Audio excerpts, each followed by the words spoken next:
back. You are listening to Local Biz Now. And if it's Friday morning, we're confused at the dickens. We got so much new stuff going on. We got so much connectivity. I cannot keep up with what is happening. And besides that, Colleen is trying to keep me on my toes this morning. We are here with my co-host for the entire month, Colleen Lloyd-Roberts. She's one of the founders of Monkeys in Hats, and she was just filling us in what it was all about. Give me an idea of a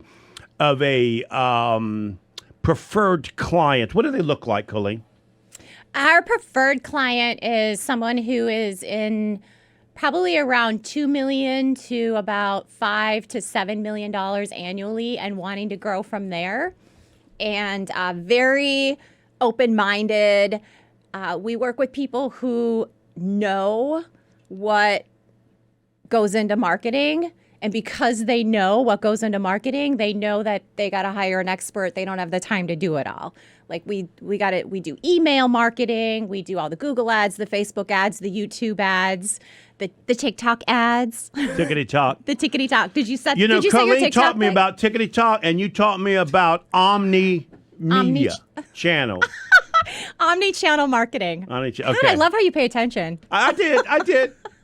You taught me that. Actually, you teach me a whole bunch of stuff because you're like always on top of the next thing. And that's why they need you guys, because it's changing so rapidly. Not only do you have to know what it is, but you have to know how to manage it and work with whatever it is to get your message out. So the big thing that we're really focusing on this year with our clients is called customer journeys. And customer journeys is really a big focus on email, because email has a 400% return on investment versus Facebook ads and Google ads. Like, you're just not going to see that kind of return on investment. I'm not saying don't do Google or Facebook. Like, it's all a piece of the pie. Like, you gotta have a piece of the, you gotta have the whole pie. That's what we talk about. Omni-channel marketing is the whole pie. But email marketing, you can really, really connect with your customers. And the name of the game becomes growing your email database. And then you do like very intentional offers. So just because Memorial Day is coming up or it's President's Day, that doesn't mean you have to go out and have a sale or have a discount or whatever. No, don't do that. Your business is valuable. Your products are valuable. Don't discount yourself. But you save those discounts for when you want to have a very intentional, like, hey, let's get engaged. You're on our email list now. We want to do business with you. So let's get engaged. So we're going to throw you this offer because we want to have a relationship. We want you to try us out. We want you to try our services or buy from us for the first time. So you save up your offers and make them very intentional, as opposed to like, well, let's just have a sale.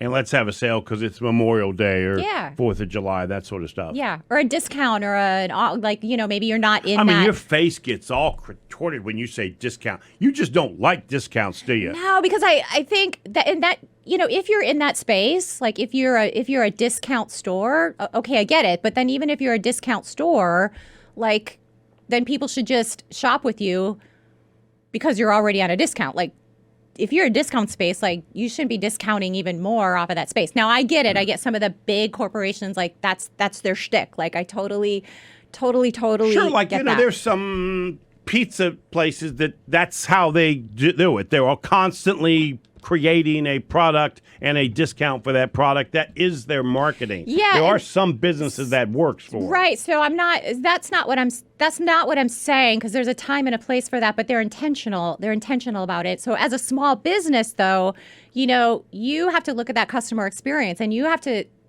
look at your offerings and look at your competition. Anybody can make their competition irrelevant. Literally make your competition irrelevant. Wow, big statement. Huge statement. Yeah, because it's totally doable. You look through your competition. I love to use Cirque du Soleil as this example, because Cirque du Soleil, and they went through and they said, how are we like all the regular traditional circuses? They made like this huge list. And then they went through and they said, okay, now how are we going to be different? We're not going to have live animals in our circus. We want to have circuses all over the world. So like a traditional Ringling Brothers, they had talent that traveled with them from show to show. Ringling Brothers Cirque du Soleil has talent all around the world. So their shows are going on every single night all around the world, as opposed to a traditional circus. Cirque du Soleil has very specific locations. It's very creative and a much, much higher price point. So their target audience is much, much higher. So I think you know your target audience and what do they like? What do they respond to? And that's what you go after, and you make yourself so unique, but based on the similarities, but then you make yourself so unique that you literally don't have any competition, or you make your competition less attractive. Some markets like Cirque du Soleil, totally irrelevant. Because if you are looking for a circus with animals, you're not going to go to Cirque du Soleil. If you're looking for a $25 price point, you're not going to go to Cirque du Soleil. And that's okay. They don't want those people. They're like, hey, we want the, $99 price point people. So you remind me of somebody we both know, Cherie DeMeo, and it's one of the, you smile when you say that. She's amazing. She's number one here at the station. We give her the title number one, you understand, for a reason. And she taught me that, and you're describing it, that a lot of your marketing is operational. What you sell, when you sell it, creating something that is marketable is really important. And I hear you saying that, which I've heard from Cherie many times before. Yeah, absolutely. And it's taking stock at what you have and wrapping it up in customer experience, because I'm telling you, that customer experience is being lost today. It is absolutely gone out the window. And you have the opportunity. I'm speaking next month at a large national conference, and my whole spiel is called Let's Get Engaged. And you literally have the opportunity to create that level of relationship with your customers if you do it right and just wrap it up in experience. And that experience starts with, what do they see when they go online? What do they see when they go to your Tickety Talk account? What Right. are they looking at? What are the reviews like? What's the website like? Is it inviting? Is it personal? Does it communicate? Not just like, this is what we do, but is it personal? Look at your verbiage, and is it all static and very, I want to say, kind of operational, or is it like, does it communicate? Is it really reaching out? And I heard a great example recently that was how to teach kids to be well mannered, or how to like stop a baby from crying. Right. Well, what are you gonna buy? Are you gonna buy the how to teach kids to be well mannered, or are you gonna how to stop kids from screaming and yelling? I'm gonna go for the how to stop kids screaming and yelling. How to stop your co-host from screaming and yelling. So you got something in front of you. What you got there? I don't know what you're like. I like a lot of stuff. I got coffee. I got water. I got my Joe Vagnone. No. Don't. I'm not talking about the gun. Okay, I see what it is. It's more ammunition in case you have to shoot. This is my backup. This is my backup ammo. Okay, got it. Yeah. Got it. Although I was in Walgreens the other day, and it is like their Red Nose Day or whatever. So I just want to put a plug in for that. Okay. I don't know if that's okay. If it's not Sure, okay, it's too bad, because I just did it. Okay. Remind everybody, if they do want to hear how they can make their marketing intentional and their competition irrelevant, how can they reach you? Monkeysandhats.com. And we have a link on there that you can actually go to my Calendly, and schedule a 30-minute call with me. And I'm on her website right now. For those of you on the book, you can see her website. And her website is as unique as she is. That's certainly for sure of that. Thanks, Joe. So in a good way. Okay, so we've got a few minutes before we go to the break. What else you want to teach us? Something you want to teach us? Is there? You've been looking forward to being in front of Joe Vagnone for. We've been trying to get you on the show for almost a year now. Yeah. What does that tell you? I was hoping that you were just busy. I've been terribly busy. Like last month, I had to wash my hair on Fridays. Every Friday, I had to wash my hair. So when you're talking to a new customer, new client, do they come to you with like a problem? Like, what's their pain point when they're coming to you? So honestly, for us, most of the pain point is the overwhelm, because there's just literally there's like this email thing. Like, I have one girl on my staff that she almost wholeheartedly just does emails all the time, setting up the emails, because you got to have good graphics, you got to have good catchy headlines. You know, I like to call it open sesame. You have to have a really good catchy headlines for things. So you got to send out emails regularly. So there's just, and that takes a lot of time to do it right. And that was, we were talking at the break when your head was spinning and you're like, oh my God, Right. we're on like so many places. I don't even know, where we're all live. There's just so much to do. There's reels and stories and videos, and video is like huge right now. Video is just huge right now. So You've been telling me that for 5 years. yeah, Video is huge. because that's I was like gonna say you're a slow learner. Oh, the pain of Colleen. So okay. So how do I get more subscribers? How am I going to do that with these videos? I got so many videos that are coming out of my ears. Get someone else to do your videos. Sorry, you opened it up. I couldn't Okay. When we come back from break, we're going to talk about how I can get some more subscribers to my sexy new YouTube channel. You're going to help me with that? Yes, I don't think you want to help me, do you? I will. Cold-hearted. You are listening to Local Biz Now. I am Joe Vagnone. If it's Friday morning, say it, Colleen. Joe's polluting the airways. Oh, boy, we'll be right back. That's not what we say. What we say is, listen, if it's Friday morning, your business matters. I got a month to get you to say that. You do, a month. Oh, yeah, that's the big thing. I'll get you to say that before the end. Maybe if you tune in on the very last Friday, the very, very last Friday of my very last year on this earth. I will control her. I will get her in line that's it. Here we go. before this is all over with. No. Oh my God, it's not firing. Wait, here we go. Ready? Bam. She's got a gun she's shooting at me. Can you see it on Facebook? This is for Bill. Yeah, Bill Russell. I got the Joe Vagnone 5000 right here. Amazon 1995 right here. Oh, boy. If you need to borrow it, Bill, I'll bring it by your office. Oh, boy. We get back to business. Yeah. Okay. Yeah. Okay, but let's talk. You asked how you can get more followers. I want you to give me a quick, and believe me, I know you're going to make fun of me, but I am. There are plenty of people like me that have a YouTube channel. It may not be as sexy as mine, but they have one, and they want to know how to get more subscribers because people like you keep telling us videos is the thing. So help us. Give me a couple of tips. Free tips. I'm ready.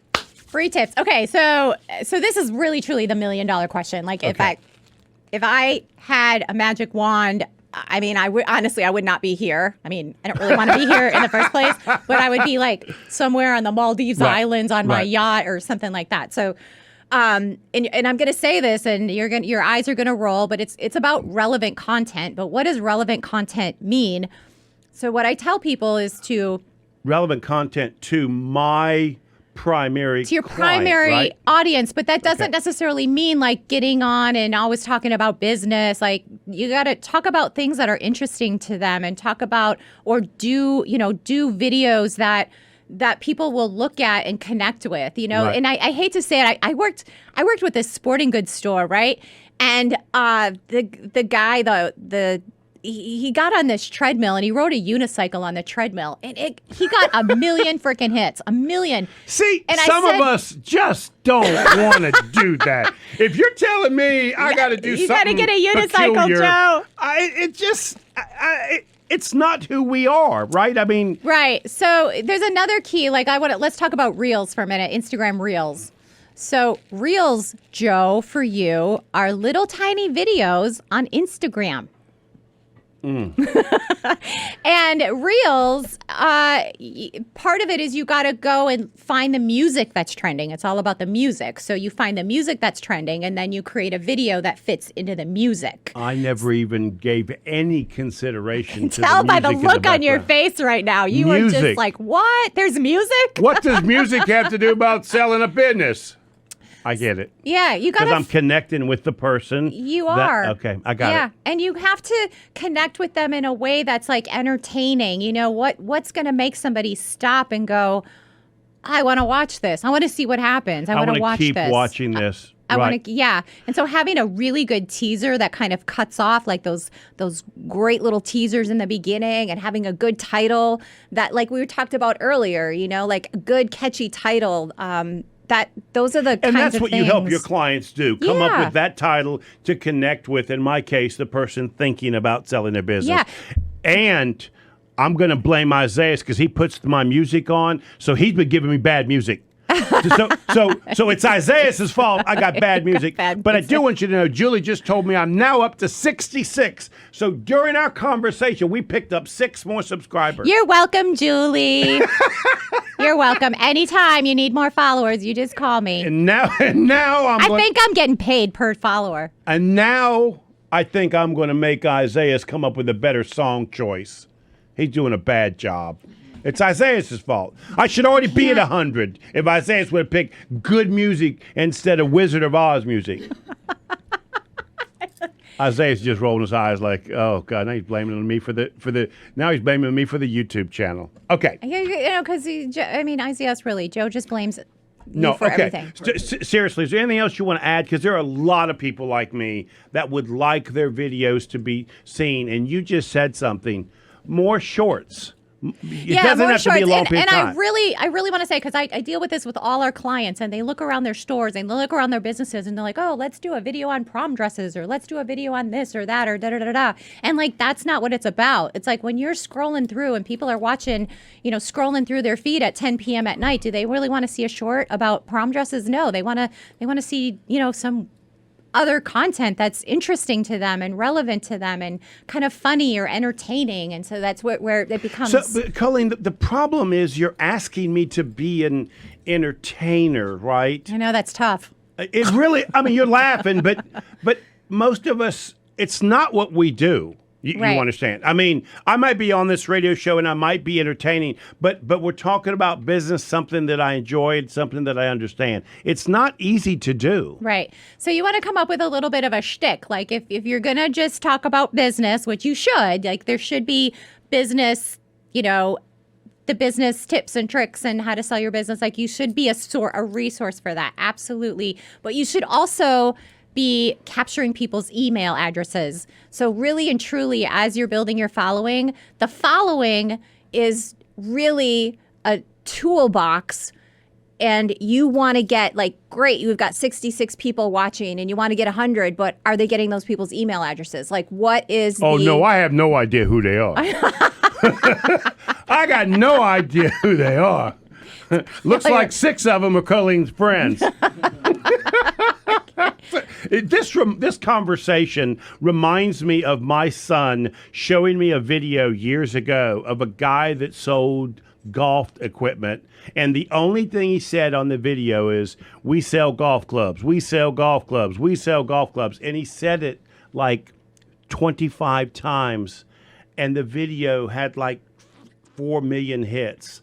And my son would watch it and die laugh. Yeah. And then all his friends would get in the car and go to the guy's place and buy golf clubs. And I'm looking at that thinking, that guy's crazy. Yeah. So I think when you look at, and that's it, there's got to be that element of like edgy and things that I wouldn't do. So I think as a small business owner, if you're a little more reserved, or if you're a little, you know, not comfortable doing things like that, like that would be really uncomfortable for you. Like, you know, I could get Julie to do it. Oh, yeah. Oh, that's what I need to do.